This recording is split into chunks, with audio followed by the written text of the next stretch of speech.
Death. It comes for us all. We are but a momentary flicker in the vast, unending darkness of the cosmos. And in the end, all of your dreams, your accomplishments, your personal growth will have been for nothing. Personally, I don't like to think about it, so I try to distract myself by being creative. Hi, I'm the Tired Craftsman, and if you're like me, you hate everyone. Or maybe you like making spooky craft projects without breaking the bank. In any event, tonight I submit to you my method for creating a cardboard coffin that moves as if influenced by supernatural forces. But really, it's just water. And also, because it's Halloween and I'm so generous, I'm going to include a bonus project at the end of the video showing how to make a cardboard tombstone like the ones you saw in the intro there. Sound good to you? I certainly hope so. Let's begin. Alright, so first things first, we're going to need some cardboard. I found these boxes someone was throwing out. I think they were for shelves or something. I don't know, I didn't read it and I'm not gonna. Anyway, I'm going to start cutting them up just to break them into smaller pieces and make them a bit more manageable. So for this thing, I'm not really going to make templates. I'm just going to kind of work out the shape right on the cardboard. So you can kind of do this any size you want, you know? You don't have to do exactly how I did. I think mine was probably around 4 feet long, but you can do bigger. It doesn't really matter. I guess what it's really going to come down to is what your source of cardboard is. But anyway, after cutting the boxes up along all the corners, I see what kind of sizes I have to work with. Now, as you saw from the intro, I'm going with a really old-timey wooden, I guess, hexagon type of coffin. So I'm gonna mark one side here at an angle to give it that coffin shape. You know what I'm talking about. I don't know how to articulate this. Again, I'm not the best speaker. But the takeaway should be is that this coffin's going to have angles, and instead of doing a bunch of measurements trying to get it symmetrical on both sides, I just took the piece that I cut off the one side, put it on the other one, drew a line, and now I know that they'll both be the right angle. Not a right angle, the correct angle.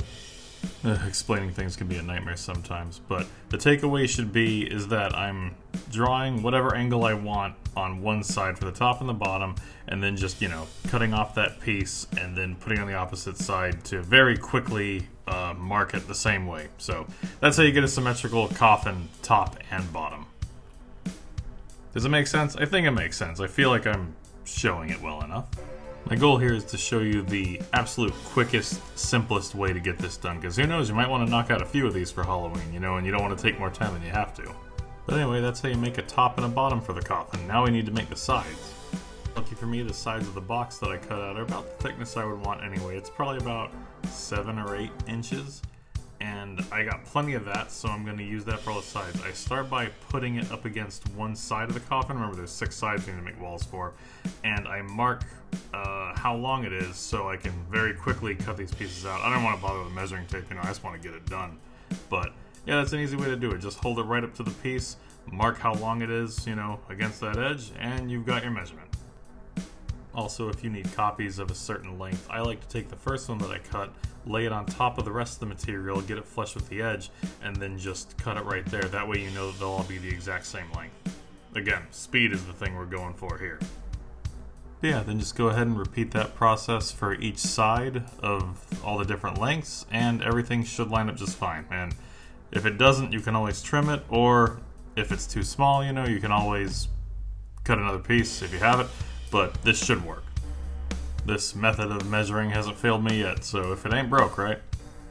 And once all the pieces are cut out, we can start gluing them together. Some of them are going to be at weird angles that are kind of hard to glue sometimes, so I like to use some painter's tape to temporarily join them while the glue sets, because the painter's tape isn't super sticky, so it should be easy to remove later. A bunch of cars keep driving by as I'm trying to record this, so I apologize for the engine noises in the background. But yeah, look at that. Now we're ready to glue. Well, actually, we got to tape the rest of it first, but once we tape all of it together, then we'll be ready to glue. Alright, we can really start to see it come together. Looks like a coffin, doesn't it? Kind of feels like we're almost done. If only. Nope, there's still plenty to do. Anyway, let's get to gluing. To join this together, I'm going to use some just standard carpentry glue, wood glue, and just run along all the seams and try to get the glue in there to get a good bond. And you want to be pretty thorough with this part. This is one of those make or break moments in the project, And then after you go over all the seams, it's my preference to take a paper towel and just kind of run along all of it and try to push the glue into the seams a little more if possible. Or you could use your finger, it doesn't really matter. Now at this point you may be thinking, I don't know TC, that still looks pretty flimsy, and you might be right. So we're going to cut some extra pieces of cardboard that we're going to bend at 90-degree angles and use as brackets to reinforce it further. And because I'm impatient, I'm going to use hot glue to secure them all down. You could use wood glue for this too, or hot glue, doesn't really matter. I prefer the wood glue because I just feel like it holds better, but I'm trying to get this video done, so for the sake of time, I'm going to hot glue it. And here we just want to put one of these over every single seam, just reinforce every corner. And of course put a couple at the bottom too, just to hold it on. And yeah, that should hold well enough. It only needs to last one night, right? It's for Halloween. It should last more than one night, but you get what I'm saying. And once the wood glue is fully dry, we can start putting on the lid. Now we want the lid to open, so we're going to make a very budget-friendly hinge by bending a piece of cardboard and gluing it into the coffin and then gluing the other end of it onto the lid. Worth mentioning, I found the best way to position this correctly is to fold it and put the fold right up against the top of the side of the coffin, like get it flush with it. And that should be the right position for the lid to then sit perfectly flat on top of it. Then just glue the other side to the edge of the lid and we're good to go. I will be using a combination of wood glue and hot glue for some of this. That's really just for the sake of speed to get this done quicker. The hot glue kind of tacks it down while the wood glue has time to dry. But yeah, you don't really have to combine the two. But anyway, look at that, the lid works. Now it's time to put together what can only be described as a very budget-friendly hydraulic. Now these are a pair of plastic syringes. One of them is metal colored because I used it for a old robot project. Didn't work out, repurposing it now. But this here is what they usually look like. And these are how we're going to make it look like the coffin opens by itself. Now you will need to drill a hole in the end of one of them. I was trying to keep power tools out of this as much as possible just to make it, accessible to everyone, but you will have to do that. And to attach the one syringe inside the coffin, we're going to need to make some kind of mounting points. And we're going to just cut up a bunch of pieces of cardboard to do that and glue them together and hopefully make something sturdy enough to withstand the opening and closing pressure from the syringe. Now this is an important thing to know right here. The entire mechanism, being the syringe and the mounting points that go on either end, they have to be the length of the wall of the coffin. So I took a scrap piece that I know is the same width, and I'm going to kind of lay it out here and build it on there to make sure that it's going to fit in perfectly. And here I glued a few pieces of cardboard together. I made 2 of them, 3 pieces each. You might want to do thinner or thicker depending on what you're using. And I'm going to put a bolt through them and the hydraulics. This is going to be one pivoting point. This is going to be the top one that's going to connect to the inside of the lid. And that seems to be working pretty well, so that's the top side done. Now we have to do the bottom, which is going to be a slightly different piece. For the bottom side, I'm going to glue 3 more pieces of cardboard together and put another hole, but on this end the spout is going to go through the hole, and then I'm going to make another one of those budget hinges of ours and glue it to the bottom of that piece and then secure it against the wall of the coffin at the bottom. Because see, when the hydraulic extends, whenever it elongates, it's going to need to pivot. You can't have it fixed down, otherwise it'll get stuck. It has to be able to pivot a little bit. So with these 2 things, it should be able to move just fine.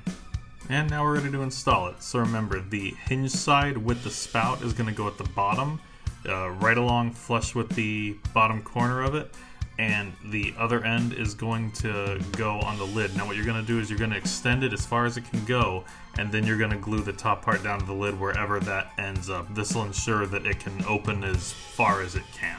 Of course, I never like to open the coffin lid up all the way, because when someone's walking up to it, you want to have a little mystery. You want to see that it opens a little, like something's peeking out of it, or like it's haunted and moving, but you don't want to give the whole thing away. So I wouldn't open it all the way, but it's nice to know that it can. Also, just to be thorough, I'll give you a extended look here at the whole hydraulic just to make sure you can really see how it works clearly, make sure it all makes sense. And now let's take a few minutes to knock out the aesthetics. A few minutes, more like, I don't know, about 50 minutes.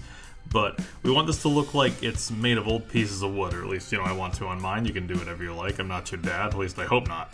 But I just cut up a bunch of strips of cardboard and just glued them across, and this should give it that kind of rough plank kind of vibe. Hopefully, if I do it right, we'll see. And if you're not much of a painter, you could just go over it lightly with some like black or brown spray paint, get in the cracks, make it look kind of dirty and old, and it would do just fine in the dark. But let's take it a little bit further. Let's see what we can do when we really put our minds to it. One simple technique for doing wood grain is to take a bunch of different colored paints, like some light and dark browns, maybe some black, and load it onto a brush or a piece of foam in my case, and just do some really nice long streaks and blend it a little bit, go over it a few times, and it creates a pretty good wood grain in my opinion. But remember, the key is to do nice long brush strokes. You don't want to kind of go in there and touch it up in little spots, otherwise it'll look choppy. You know, you want the grain to be flowing across the whole piece, like solid streaks. But as you can see, that's not really, it doesn't take a lot of skill really, you know, it's really straightforward. I think really anybody could do this, you know, with very little practice. So yeah, give it a try. You know, sure, it's a little more effort than the spray paint, but it really does elevate it to another level, I think.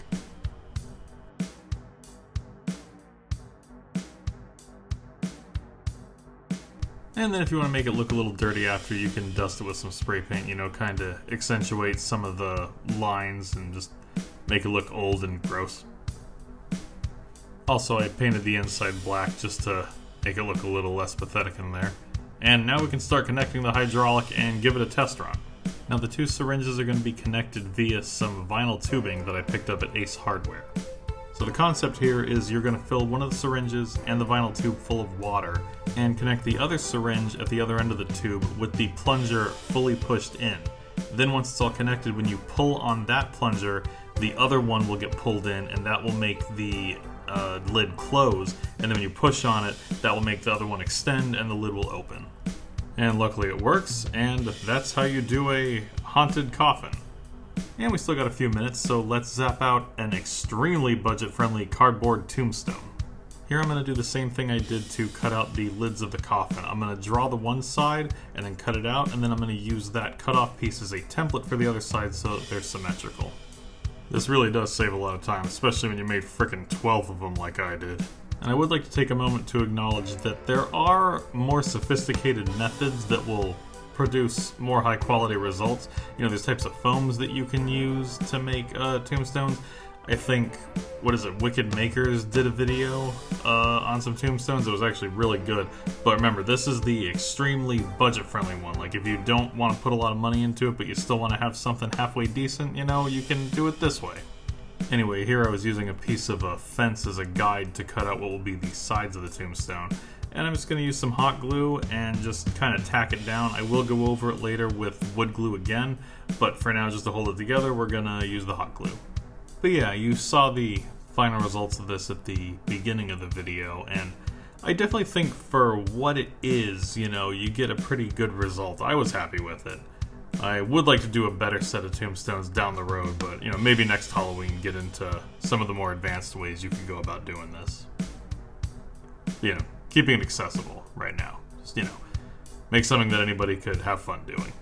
Anyway, I should get back to talking about what I'm doing. I glued the sides down, and now they're attached. Yeah, pretty straightforward, right?